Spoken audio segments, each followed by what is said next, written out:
COVID-19 laichana malemgi leipaksinda sihankiba apunba masing lakh 19,069,318 yaukhre.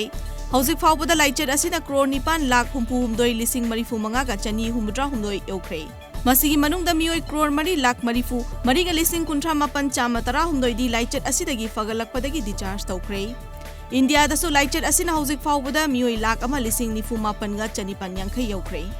Leipak asida laichat asina sokhan kiba masing so crore 1,83,953 yaukhre.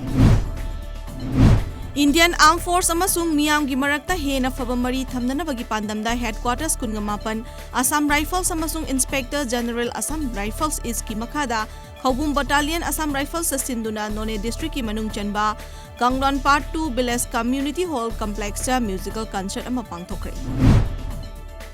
India gi state kudingda H5N1 amasung H5N8 makhal gi strain ani gi oiba bird flu laichata maram oiduna yumna yokpa sa shan yauna lamnaki sa uchek sing paktak na nasiba thengnare.